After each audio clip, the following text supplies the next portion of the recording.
The Jacksonville Jaguars were active once again, but not in the way a lot of people expected. They had traded out of their second round pick, moved back a couple spots to pick 61 from pick 60 or 56, excuse me. They take tight end out of Penn State, Brenton Strange, but they also had pick 88. It was the first pick of the draft that the Jaguars actually stayed put at the pick they had coming in, and they take Tank Bigsby, running back from Auburn.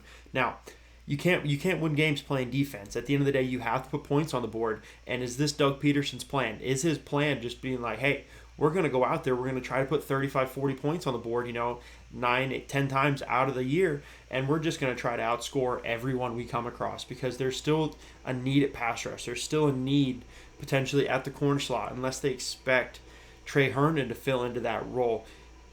What happens there? I'm excited to see what day 3 looks like. They have a ton of picks ultimately going forward, but it fills two holes that could potentially open up here in the near future. What does RB2 look like? They filled it with Tank Bigsby. Obviously, the Evan Ingram situation we talked about in my day 1 reaction video.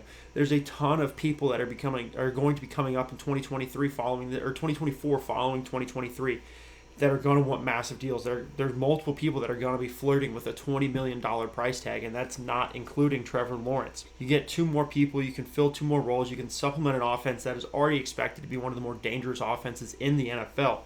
But let's do a little bit of an Urban deep dive, shall we? Let's do an Urban Meyer deep dive into these 2 prospects and see what they're all about.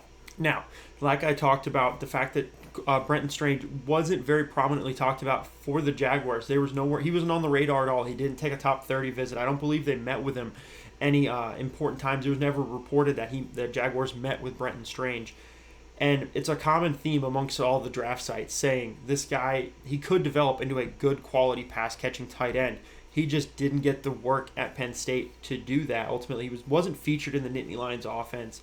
And whenever he did fill in for Pat Fryermuth earlier in his Penn State career, he did play well following that. But his year in 2022 for the Nittany Lions, he got 32 of the 38 targets that came his way. He hauled in a couple touchdowns, and he was productive when he was targeted. The big thing that sticks out in my eyes was that his passer rating when targeted was phenomenal. 135 passer rating when targeted. He brings in what he gets thrown.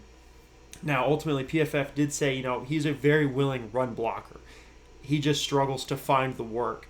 Now, couldn't that be worked out? Yes. You look at Chris Manhertz potentially not coming back. All signs are saying he's probably not going to be back in Jacksonville. Does he develop as the run-blocking tight end while he also is a quality pass-catching tight end?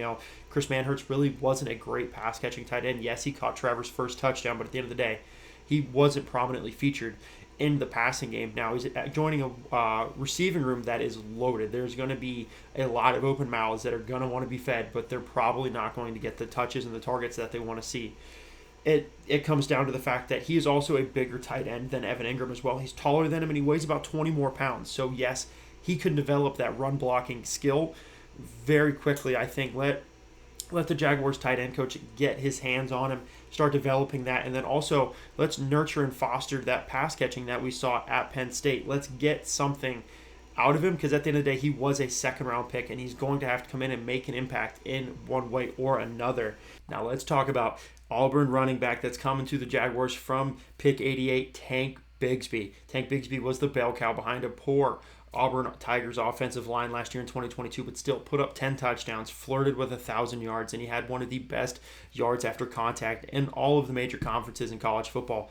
4.2 yards after contact. That was good for 7th best. Now, I don't think of Tank Bigsby as an RB2. I don't think there's going to be a competition between him and D'Ernest Johnson. I think D'Ernest Johnson probably takes Snoop Connor's spot. Ultimately, I don't know what happens to Snoop Connor, but this was not a good vote of confidence for him going forward. But let's talk about Tank Bigsby. 10 touchdowns in 2022, 10 touchdowns in 2021. Ultimately only had 5 touchdowns in 2020, but still we're looking at 3 years ago at this point. 25 over the last 3 years. Very, very good. You look at his overall totals. In 2022, 976 yards. In 2021, had over 1,100 yards. This guy is a bell cow. He knows how to get good work in.